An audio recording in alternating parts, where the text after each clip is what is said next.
Class நாங்கள் என்ன பார்க்க போகிறோம்னா ஐசிடி வினாத்தாள், அதாவது அட்வான்ஸ்டு ஐசிடி வினாத்தாள் யூனிட் 1 தொடக்கம் 3 வரையான ஒரு ரிவிஷன் செஷனாக இது அமைய போகுது. ரைட், முதலாவது நான் பார்த்தா பின்வந்து சரியான கூற்றுக்கு எவைன்னு கேட்குறாங்க. நிறைய மாணவர்கள் வந்து இடர்படுற பகுதி, நிறைய மாணவர் குழம்பிக் கொள்கிற பகுதி தான் இந்த ஐசிடி வினாத்தாளோட கூற்று வினாங்கிற ஒரு பகுதி. பொதுவாக நம்மளுக்கு ஒரு கொஷனை கேட்டு ஒரு 5 வினா 5 ஆப்ஷனோ இல்லை 4 ஆப்ஷன் தரும்போது நாங்கள் அதில் ஒன்று கரெக்டாக தெரிஞ்சிருக்கலாம். ஏண்டா அட ஒரு சைடு சரியோ பிழையோ ஒரு விஷயம் தெரிஞ்சால் நம்ம அந்த அதுக்குள்ள ஆன்சர் நாங்கள் தெரிஞ்சுக்கலாம். பெரும்பாலும் இந்த கூற்று வினாங்கிற ஒரு பகுதி வரும்போது அது சார்ந்த விஷயத்தை முழுமைத்தன்மை தெரிஞ்சிருக்கணும், சரியும் தெரிஞ்சிருக்கணும், பிழையும் தெரிஞ்சிருக்கணும். பொதுவாக ஏழு படிக்க நீங்கள் உங்களுக்கு ஒரு கேள்விட சரியும் தெரியணும், இது பிழனும் தெரிஞ்சுதான், அதாவது முழுமையான ஒரு விஷயம் தெரிஞ்சாதான் இந்த மாதிரி கூட்டு வினாக்களுக்கு நாங்கள் ஒரு முழுமையான புள்ளிகளை பெற்றுக்கொள்ளக்கூடியதாக இருக்கும். ரைட், அதில் வந்து முதலாவது கொஸ்டின் வந்து பின்னொன்று சரியான கூட்டுக்கள் எனக்கு கேட்கணும். ஏதோ ஒரு கூட்டு கேள்வியில் தந்திக்காங்க, அது சரியானதை நான் தெரிஞ்சு கொள்ளணும். அப்போ கூட்டு ஒரு விஷயம் சொல்கிறாங்க, கூட்டுக்கு ஒரு விஷயம் சொல்கிறாங்க. தவணை பரீட்சையில் ஒரு மாணவர் பெற்ற மதிப்பெண்கள் ஒரு அளவுசார் தரவு ஆகும். ஸோ விஷயம் தகவல் சார்ந்த விஷயத்தை பேச வராங்க, எனக்கு யூகிக்கக்கூடியதாக இருக்குது. ஸோ தரவுங்க சொல்ல பொதுவாக தரவுன்னா முதல்ல என்னன்னு பார்ப்போம். தரவுங்கிறது தான் ஏதாவது ஒரு நோக்கத்திற்காக, இப்போ உங்களுக்கு ஒரு நோக்கம் இருக்கும், எனக்கு ஒரு நோக்கம் இருக்கும், இப்படி சேகரிக்கிற எல்லாமே டெய்லி லைஃப்பில் நம்ம சேகரிக்கிற எல்லாமே தரவு என்ற கேட்டகரியாக தான் வரும். சரியா, உதாரணத்துக்கு நீங்கள் பாடசாலைக்கு போய் நோட்ஸ் எல்லாம் தரவு தான். பொதுவாக தரவோட வடிவங்களை நீங்கள் படிச்சிருப்பீங்க. எண்ணில் இருக்கும், எழுத்தில் இருக்கும், காணொலியாக இருக்கும், பட வடிவளிக்கும், இப்படி எக்கச்சக்கமான வடிவங்களை தரவுகள் ஆக இருக்கும். ஸோ அப்படிப்பட்ட தரவை நாங்கள் பிரதானமாக 2 வகைப்படுத்துவோம். ஓகேயா, தரவுட ஒரு வகை தான் அளவுசார் தரவு. ஒரு வகை தான் என்ன? அளவுசார் தரவு. இன்னொரு வகை பண்புசார் தரவு. பண்புசார் தரவு. ஸோ அளவுசார் தரவுண்டா ஒரு தரவு நீங்கள் சேகரித்த ஒரு தரவு வந்து ஒரு இலக்கம் அல்லது எண் வடிவில் காணப்படுமாக இருந்தால் அதை நாங்கள் அளவுசார் தரவுன்னு சொல்லுவோம். இதை நாங்கள் மேலும் 2 வரியாக பிரிக்கலாம். நான் அடுத்த ஸ்டெப்பில் சொல்கிறேன். பண்புசார் தரவு பார்ப்போம். பண்புசார் தரவுங்கிறது தான் ஒரு விடயத்தை விவரிக்கக்கூடியதா, இல்லாட்டி அதை பண்பை அதை இயல்பு சொல்லக்கூடிய விஷயமாக காணப்படும். அதுக்கு ஒரு விடயத்தை எடுத்துக்கொண்டால் அது நிறம், சுவை, உயரமா கட்டையா, இது சார்ந்த விஷயங்கள் சொல்லும்போது தான், ஒரு விடயத்தை விவரிக்கும் போது அதை இயல்புகளை சொல்லும் போது தான் அதை நாங்கள் பண்புசார் தரவுங்கிற கேட்டகரியை கொண்டு வருவோம்.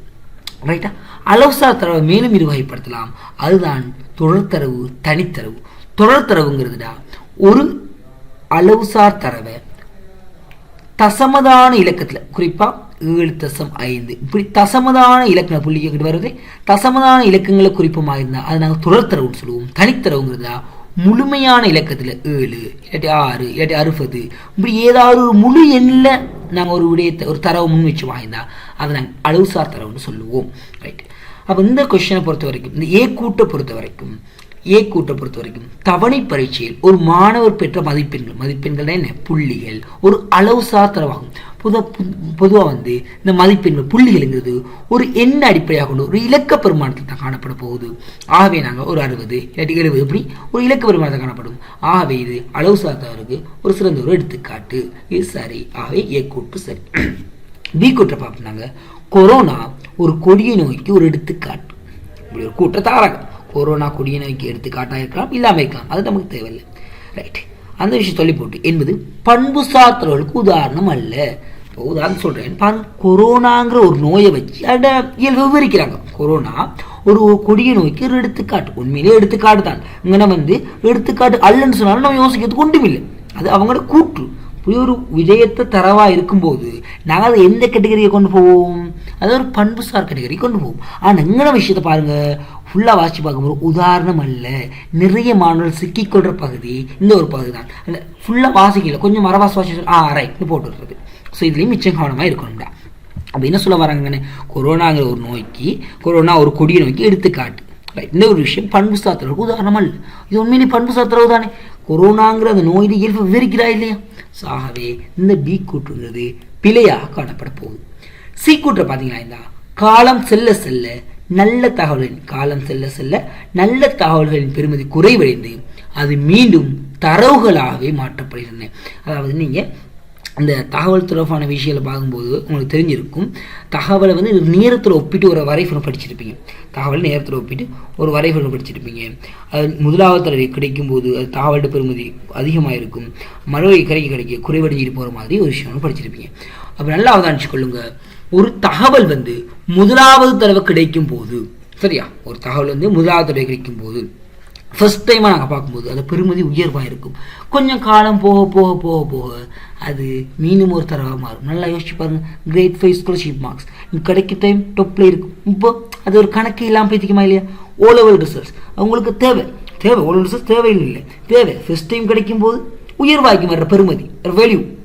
காலம் போக போக போக அது மீண்டும் ஒரு தேவையில்லை, அதாவது என்ன சொல்ல, தேவைப்பாடு குறைவே நெஞ்சு போகும். அது உண்மை தானே, எதார்த்தம் தானே இந்த விஷயத்த தகவல் வச்சு சொல்கிறாங்க. அப்போ உண்மையிலேடா ஒரு தகவலுங்கிறது காலம் போக போக, காலம் அந்த டைம் போக போக என்ன செய்யுது, அது மீண்டும் தரவாகவே மாற்றப்படுது.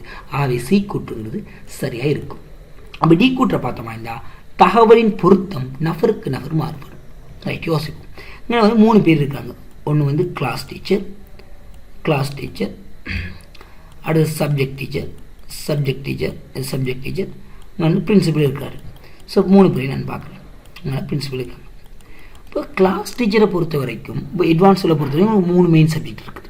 சரி, கிளாஸ் டீச்சரை பொறுத்த வரைக்கும் 3 மெயின் சப்ஜெக்ட்டும் அவருக்கு தேவையான ஒரு விஷயமாக காணும். விடயம் யோசிக்கணும், தகவல் யோசிக்கணும், ஒரு விஷயம் ஒன்று தேவைப்படும். சப்ஜெக்ட் டீச்சரை பொறுத்த வரைக்கும் அவர பெர்டிகுலர் சப்ஜெக்ட் என்ன பாடம் எடுக்கிறீங்களோ அந்த சப்ஜெக்டில் உள்ள விஷயம் தான் அவருக்கு முக்கியம். அப்படிதான் சொல்ல வர விஷயத்தை அண்டர்ஸ்டாண்ட் பண்ணது போது உங்களுக்கு வழங்கிடும்.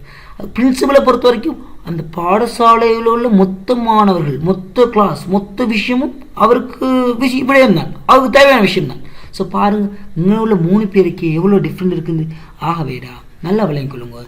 தகவலோட பொருத்தம்ங்கிறது தகவலோட தேவைப்பாடு, தான் சொல்லுவாங்க பொருத்தம். அப்போ தகவலோட தேவை எனக்கு ஒரு மாதிரிக்கும், உங்களுக்கு ஒரு மாதிரிக்கும், உங்களோட ஃப்ரெண்ட்ஸுக்கு ஒரு மாதிரிக்கும், ஒவ்வொரு ஆக்களோட தேவைகளை பொறுத்து அது மாற்றம் அடையும். அப்போ டி கூற்று தகவலின் பொருத்தம் நபருக்கு நபர், அப்போ ஆளுக்கு ஆள் வெவ்வேறு தேவைகளை கொண்டு மாற்றம் அடையும். அது அவங்களோட தேவை, வெறுப்பு சார்ந்த விஷயமா காணப்படும். ஆனால் உண்மையிலேயே தகவலோட பொருத்தம் வந்து நபருக்கு நபர் மாறுபடுங்கிறது கூட்டு சரியாக இருக்கும். ஆகவே இந்த ஏ கூட்டு சரி, சி கூட்டு சரி, டி கூட்டு சரி. எனக்கு பி கூட்டு மட்டும் தான் பிள்ளை அப்படி பார்த்தனா இருந்தால் ஏ, சி, டி 2வது ஆன்சர் எனக்கு கரெக்டாக இருக்கும்.